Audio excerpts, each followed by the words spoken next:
औज़ुबिल्लाहिमिनश्शैतानिर्रजीम बिस्मिल्लाहिर्रहमानिर्रहीम अल्लाहुम्मा सल्लि अला सय्यिदिना व मौलाना मुहम्मदिन व अला आलि मुहम्मद। नाज़रीन अस्सलाम वालेकुम। मैं अपने YouTube channel Parwaz point of view के साथ हाज़िर खिदमत हूँ। आज तारीख़ है 17 सितंबर 2024 और 12 रबीउल अव्वल शरीफ। मैं तमाम मुसलमानों को आमद मुस्तफ़ा मरहबा मरहबा के मौके पर मुबारकबाद पेश करना चाहूँगा। तो सबसे पहले ये कहना चाहूँगा कि हमारे नबी अकरम सल्लल्लाहु अलैहि वसल्लम तमाम इंसानों के लिए रहमत बनाकर भेजे गए। वमा अरसलनाका रहमतल लिल आलमीन। तो इस सिलसिला में पूरी दुनिया में तमाम मुसलमानों ने बल्कि तमाम इंसानों ने आज के दिन खुशियां मना रहे हैं। पाकिस्तान बर्रे सगीर में ख़ुसूसी तौर पर इसका बहुत अच्छे तरीके से एहतमाम किया जाता है। पाकिस्तान में भी तकरीबन तमाम मुसलमान अपने अपने अंदाज से आज के दिन खुशियां मनाते हैं। तो बड़े बड़े इज्तिमात, बड़ी बड़ी रिलीज़ हो रही हैं। कुछ कल भी, बल्कि पूरा माह चलेंगे। जो पिछले दिन जो गए हैं 11-12 दिन, इसमें महाफिल सजती रहीं। आज उसका पीक था। तो इसके बाद भी पूरा माह रबीउल अव्वल मुसलमान अपना खुशियाँ मनाएंगे।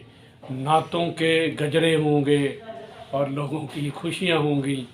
अल्लाह पाक हम सब को, खुशियाँ तो हम मनाते हैं, लेकिन हम सब क्या अपने नबी की जो उनके जो तरीक़ाकार है उस पर चलते हैं? तो इसका जवाब नहीं में है। तो हमें इस पे गौर करना होगा और हमें अपनी ज़िंदगियाँ हज़ूर अकरम सल्लल्लाहु अलैहि वसल्लम की जो उन्होंने ज़िंदगी गुजारी उनके मुताबिक गुजारनी होंगी। तो सबसे बड़ा इज्तिमा जो आलमी सतह का होता है वो मीनार पाकिस्तान में 11 रबीउल अव्वल शरीफ में हमेशा की तरह होता है। कल भी हुआ। उसमें प्रोफेसर डॉक्टर ताहिरुल कादरी साहब ने ख़िताब फरमाया। उसके अलावा बड़े बड़े जो आलमी सतह के नात खान हैं, कुर्रा हज़रात हैं, उन्होंने अपने अपने अंदाज से नातें पेश की और हदिया कुरान पेश किया। इसी तरह से लाहौर में, कराची में, फैसलाबाद, बड़े बड़े शहरों में बड़े बड़े इज्तिमात हुए, रैलीज़ निकाली गई। इसी तरह से शकरगढ़ में भी रैलीज़ निकाली गई, बड़े बड़े इज्तिमात हुए। बल्कि कुछ गांव ऐसे हैं जहां पर बड़ी सजावट की गई। लोगों ने अपनी गलियों को, अपने घरों को दुल्हन की तरह सजा रखा था। तो शकरगढ़ में भी रैलियां भी हुई, जुलूस भी हुए, महाफिल भी हुए। इसके अलावा लंगर बड़े बड़े अच्छे अंदाज से लोगों ने तकसीम किए। तो खुशी भी हुई। तो लोग खुश हैं। अल्लाह पाक इनकी खुशियों को दुबाला रखे। तो मैं आता हूँ अब एक दो खबर की तरफ। पिछले दिनों 2-3 दिन एक बड़ा खबर रही, बड़ा चर्चा रहा कि आईनी तरमीम जो है वो गवर्नमेंट ला रही है। सिर्फ इसके अलावा जो गवर्नमेंट के वज़रा आते रहे, उनसे सवालात होते रहे, तो वो कहते रहे कि कोई ऐसी बात नहीं है। तो जो आईनी तरमीम थी वो उन्होंने छुपा कर रखी थी, इसकी अभी तक समझ नहीं आई। तो वो उस आईनी तरमीम को लेकर के तमाम इन्होंने MNAs अपने सेंटर्स में वो इस्लामाबाद बुला लिए। उसके बाद उन्होंने वहाँ पर कमिटमेंट भी कर दी कि हम ये जो आईनी तरमीम है ये पास करवा लेंगे। लेकिन हुकूमत बुरी तरह नाकाम रही। आप सब ने देखा कि हुकूमत ने फजल रहमान के 8 वोट थे MNA के और 5 वोट गालबन सेनेट के थे। तो उनको लेने के लिए सर तोड़ कोशिशें की, लेकिन मौलाना साहब ये फरमाते रहे कि भाई हमें वो जो मसवदा है वो तो बताओ। ये देखो इनकी नीयत की खराबी।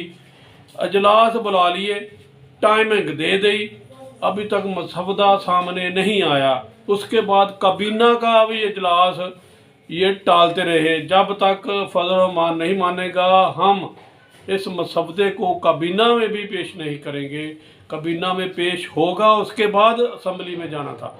इनका तरीक़ाकार अजीब था, ये वारदात कर रहे थे। ये जो है ना 47 वाले, कल तो इन्होंने साबित कर दिया कि वाकई ही ये 47 वाले लोग हैं, तमाम के तमाम जो हुकूमत में हैं। तो इन्होंने पूरी कोशिशें की, लेकिन को अल्लाह की मर्जी थी या इनकी किस्मत में बेइज्जत होना लिखा था। तो ये बेइज्जत हुए, बुरी तरह से बेइज्जत हुए।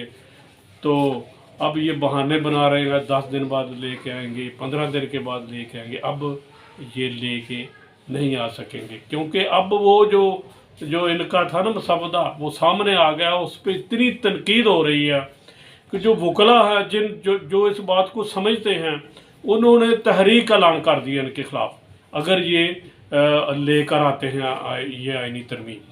तो ये सिर्फ एक शख्स इमरान खान को अंदर रखने के लिए, और एक चीफ जस्टिस साहब है काजी फायज ईसा साहब, उनको किसी न किसी तरह से कायम दायम रखने के लिए ये सब किया जा रहा है। और रात के अंधेरे में किया जा रहा था, लोगों से छुप कर किया जा रहा था। यार मुझे ये समझ नहीं आई, बातें तो खबरें तो बहुत है, लेकिन इस पर थोड़ी सी बात करना चाहूँगा। मुझे ये समझ नहीं आई 47 वालों को कि यार आप MNA हैं, वो एक तरफ आप ये कह रहे हैं, आर्गूमेंट ये दे रहे हैं कि हमारी इज्जत तो है होनी चाहिए MNAs की, हम लोगों से वोट लेकर आते हैं, हमारी सबसे ज़्यादा इज्जत होनी चाहिए, पार्लियामेंट सबसे ऊपर है। लेकिन खुदा के बंदो, क्या पार्लियामेंट के जो MNA हैं वो ऐसे ही आईनी तरमीम पास कर देते हैं, ऐसे ही वोट कर देते हैं, पढ़ने के बगैर ही वो कर देते हैं? भाई खुदा के बंदो, आपने उनको अपनी जो मसवदा था वो नहीं दिया, किसी MNA को नहीं दिया। यहाँ तक खबरें आ रही हैं कि मियाँ नवाज शरीफ साहब चारे लाहौर से इस्लामाबाद उनको बाउंड कर दिया। उनको भी नहीं पता था कि मसवदा है क्या, सिर्फ उधर से आया था कि इसको पास करना है, तो इन्होंने सर तोड़ कोशिश शुरू कर दी। चंद लोगों को तो पता होगा, जो बूट पालशी हैं उनको तो पता होगा। तो बूट पालिश में नवाज शरीफ भी पीछे नहीं रहे, वो लाहौर से इस्लामाबाद आकर बैठ के, जब फजल रहमान नहीं ना माने, ये अंदर की खबर मैं बता रहा हूँ, जब फजल रहमान नहीं मान रहे थे कि हमारे पास मसवदा नहीं है, अगर छोटा मोटा है भी है वो आपके साथ नहीं मिल रहा, आपका कोई और है, हमारा कोई और है, तो वो जब पूरी तरह से पूरी हुकूमत नाकाम हो गई, तो उन्होंने आखिरी कोशिश ये की कि अब मियाँ नवाज शरीफ साहब जो हैं वो आपसे मिलने आ रहे हैं। इनका ख्याल था कि मियाँ नवाज शरीफ के फजल रहमान साहब से बहुत अच्छे ताल्लुकात हैं, लिहाजा वो उनकी बात मान जाएंगे। फजल रहमान ने एक सवाल किया मियाँ नवाज शरीफ से, मियाँ साहब आपके पास मसवदा है तो 100 बिस्मिल्लाह आ जाएं। तो वहाँ से जवाब था नहीं है। अंदाज़ा लगा ले, नवाज शरीफ साहब एक पार्टी के सदर हैं, उनके पास अभी मसवदा नहीं है। ये तो मैं समझता हूँ कि ये शहबाज शरीफ को जो कहते हैं ना लोग बूट पालशिया है, तो ये जो है ये बूट पालशिया प्लस प्लस प्लस है नवाज शरीफ, साबित हो गया ना। दूसरी ये बात कर रहा था, ये MNA जो हैं इनकी औकात ये है कि इनको सिर्फ वोटिंग के लिए इस्तेमाल किया जाता है।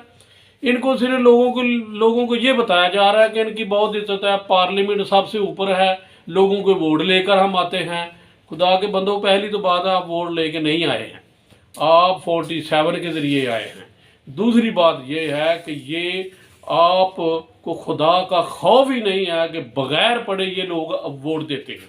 ये MNA की ये औकात है कि कोई आईनी तरमीम हो रही है, कोई मजाक नहीं है, तो उसमें बगैर पढ़े ये लोग हाथ खड़ा कर देंगे, उसको वोटिंग दे देंगे।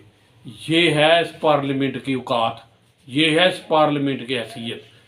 तो क्यों ना फिर 47 ही कहे इनको, ये वाकई 47 वाले, इसमें शक का पर रह कोई नहीं गया। तो दूसरी एक मैं ब्रेकिंग न्यूज़ ये आपको देना चाहूँगा कि ये हुकूमत जो है ना, ये अब गई सो गई, उसका पहला मरला ये है कि इनको शट अप कॉल उधर से हो गई है। जो 4 वज़रा थे ना, जो बड़े नाच रहे थे, कभी उधर जा रहे थे कभी इधर आ रहे थे, पहले मरले में उनसे इस्तीफे मांग लिए गए हैं। वो चंद दिन तक हुकूमत से इस्तीफे दे देंगे। उसके बाद अगला मरला ये है, ये हुकूमत फिनिश जा रही है। तो अब ये जो आईनी तरमीम है ये भी फिनिश, ये भी ख़त्म। अब अगर आएगी आईनी तरमीम तो तमाम स्टेक होल्डर जो हैं उनसे मशावरत होगी, उसके बाद होएगी, और वो आएगी काजी फायद ईसा को फारग करने के बाद। शायद उस वक्त तक हुकूमत भी डामाडोली हो। तो मैं यहाँ पर एक ये बात करना चाहूँगा कि पहले मरले में 4 वज़रा फारग हो रहे हैं, चंद दिनों तक आपको खबर आ जाएगी। उसके बाद हुकूमत फारग हो जाएगी और अगले इलेक्शन कॉल कर दिए जाएंगे, या एक हुकूमत आएगी जो शायद टेक्नोक्रेट टाइप हुकूमत हो या कौमी हुकूमत हो, जिसके सिलसिले में मशावरत शुरू हो गई है। इसी के साथ इजाज़त चाहूँगा।